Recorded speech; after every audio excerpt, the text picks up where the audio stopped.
हाँ जी, हम पढ़ रहे थे पाठ्यनिहित प्रश्न में, और पाठ्यनिहित प्रश्नों में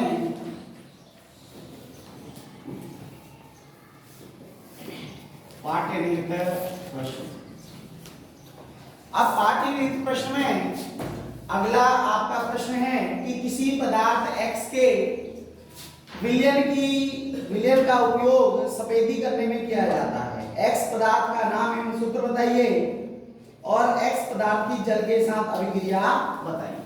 तो देखिए क्वेश्चन क्या है आपका, जो पहला यहां पर जो आपका प्रश्न है वो है कि एक पदार्थ X है, एक पदार्थ है और वह पदार्थ X है। एक पदार्थ X जिसका उपयोग चूना करने में किया जाता है या सफेदी करने में किया जाता है, सफेदी करने में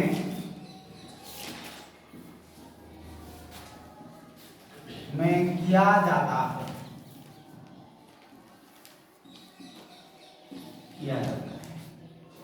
तो इसका जो पहला क्वेश्चन है वो है X पदार्थ का नाम बताइए।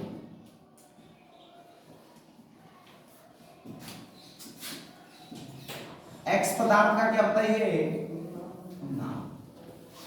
इसमें पहला तो प्रश्न है X पदार्थ का नाम बताइए और उसका सूत्र लिखिए, और सूत्र लिखिए।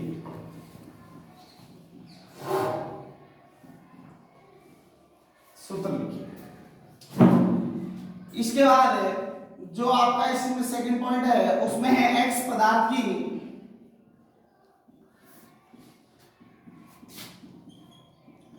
जल के साथ क्रिया के साथ अभिक्रिया। जल के साथ अभिक्रिया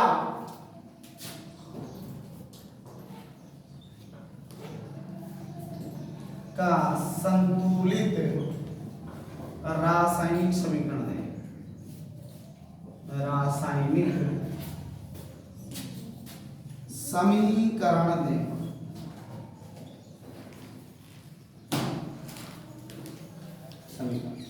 तो देखिए इनका पहले का देखिए, पहले X पदार्थ का नाम बताइए। देखिए हम कहते हैं एक पदार्थ X जिसका उपयोग सफेदी करने में किया जाता है, तो सफेदी करने के लिए केवल एक ही पदार्थ होता है, कैल्शियम ऑक्साइड। तो हम लिखेंगे प्रथम क्वेश्चन का आंसर, जो हमारे पास प्रथम प्रश्न है उसका उत्तर देंगे। और प्रथम प्रश्न के उत्तर में आपको पता है चूना करने में जो X पदार्थ का उपयोग हो रहा है वो है CaO, जिसको हम कहते हैं कैल्शियम ऑक्साइड।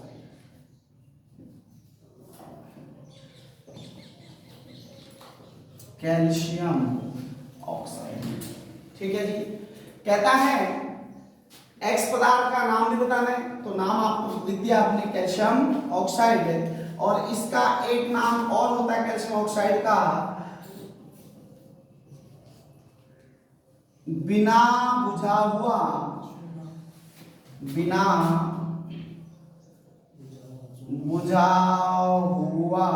चूना। बिना बुझा हुआ चूना। अब देखिए सेकंड पॉइंट में कह रहा है कि X पदार्थ की जल के साथ अभिक्रिया का संतुलित रासायनिक समीकरण दीजिए। तो सेकंड में हम क्या करेंगे, X पदार्थ हमें पता लग गया क्या है, CaO है और जल से क्रिया करेगा। हमने आपको बताया था कि जब H प्लस और OH माइनस जल टूटेगा और Ca आपका प्लस है, Ca किसका था प्लस का, और O किसका है माइनस का, क्रिया होगी प्लस की क्रिया माइनस से, तो आपको पता है क्या बन जाएगा CaOH की होले बनेगा जी। अब देखो संतुलित कर लीजिएगा, H के दो O के दो Ca का एक Ca का एक, आपकी अभिक्रिया क्या हो गई संतुलित हो गई और यहाँ पर जो प्राप्त होगा वह होगा बुझा हुआ चूना, बुझा हुआ चूना, बुझा हुआ चूना जिसे कहते हैं कैल्शियम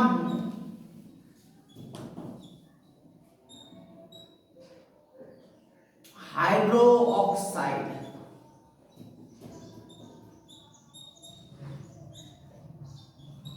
कैल्शियम हाइड्रोक्साइड। ठीक है, ये हमारा पहला प्रश्न कंप्लीट हुआ। हाँ जी, अब दूसरा आपका क्वेश्चन है क्रियाकलाप। ये हमने करा दिया था क्रियाकलाप में आपको जल वाला। और इससे अगला क्वेश्चन है जब लोहे की कील को कॉपर सल्फेट के विलयन में डुबाया जाता है तो विलयन का रंग बदल जाता है, क्यों? विलयन का रंग बदल जाता है क्यों? तो हमने आपको ये क्वेश्चन करा रखा है और हमने आपको इसमें बताया था जो कील होती है उस कील में लोहा होता है, आपको पता है लोहे की कील होती है और लोहा जो होता है वो Fe के रूप में होता है और जब वह कॉपर सल्फेट से क्रिया करेगा, क्योंकि लोहा कॉपर से अधिक क्रियाशील होता है, तो वह कॉपर को क्या करेगा, विलयन से प्रतिस्थापित करेगा और स्वयं भूरे रंग का एक पदार्थ बनाएगा जिसे FeS यानी फेरस सल्फेट कहते हैं और विलयन का रंग हल्का हो जाएगा।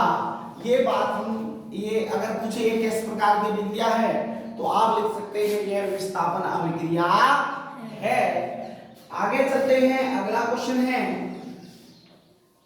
भिन्न द्विविस्थापन अभिक्रियाओं का उदाहरण दीजिए। तो देखिए भिन्न द्विविस्थापन अभिक्रिया, आपको पता है द्विविस्थापन अभिक्रिया कई प्रकार की होती हैं, तो आप कोई भी द्विविस्थापन अभिक्रिया का यहाँ पर नाम लिख सकते हैं। इसके बाद देखिए निम्न अभिक्रियाओं में उपचयित और अपचयित पदार्थ का नाम बताइए।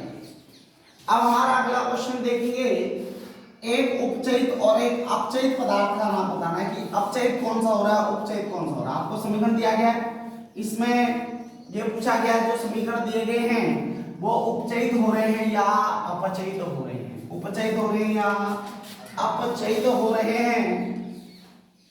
तो देखिएगा इसमें पहला पॉइंट जो है आपसे पूछा गया प्रश्न में कि जो अभिक्रिया आपको दी गई है, दी गई अभिक्रिया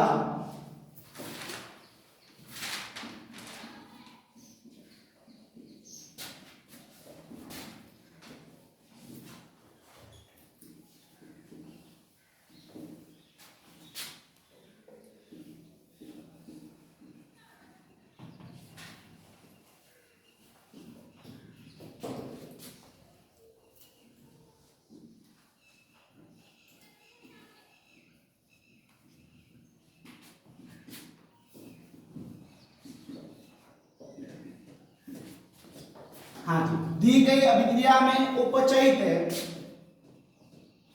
व अपचयित पदार्थ का नाम बताइए।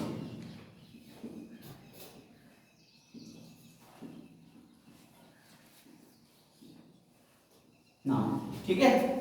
पहले अभिक्रिया आपको दी गई है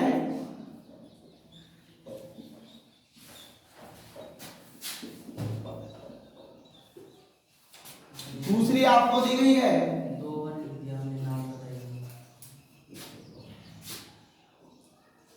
नाम, ठीक है। आप देखिए इसके बाद दूसरी अभिक्रिया आपको दी गई है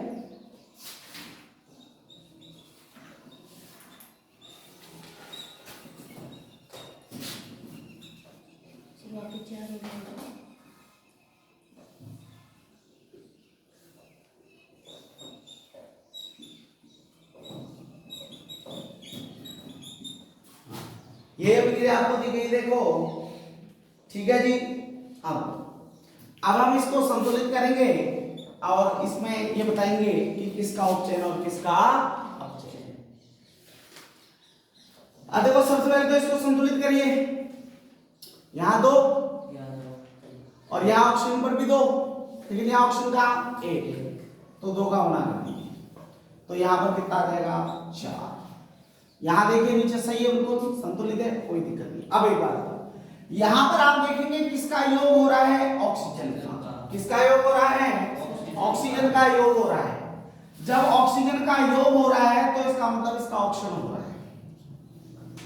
ऑक्सीजन का योग हो रहा है तो इसका मतलब इसका क्या हो रहा है, ऑक्सीकरण हो रहा है।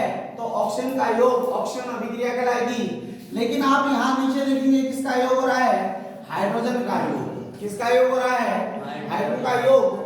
तो मैंने आपको बताया था यदि ऑक्सीजन का योग होता है तो ऑक्सीकरण अभिक्रिया, और यदि हाइड्रोजन का योग होता है तो अपचयन अभिक्रिया। कौन सी अभिक्रिया, अपचयन। अब देखो पहले वाले में तो आपको पता लग गया, यह इसमें उपचयित कौन हो रहा है, सोडियम उपचयित हो रहा है। तो यहां हम लिख देंगे सोडियम का उपचयन क्यों हो रहा है। देखो यहाँ ऑक्सीजन किसके संग लगी हुई, उत्पाद में देखना, ऑक्सीजन जिसके संग उत्पाद में लगी है वही उपचयित हो रहा है।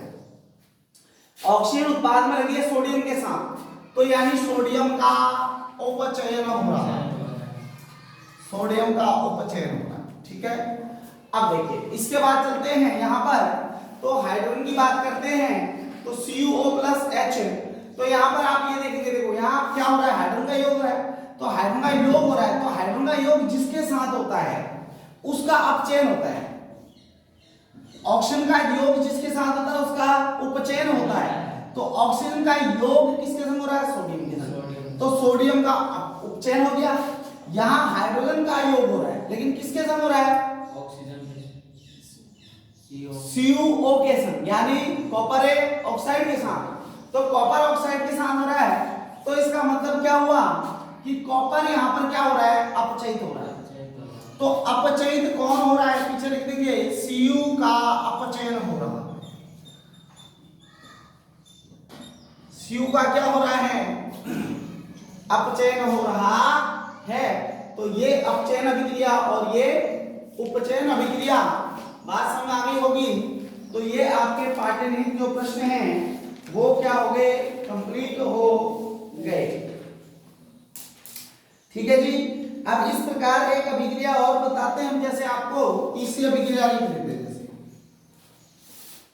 उदाहरण PbO + C,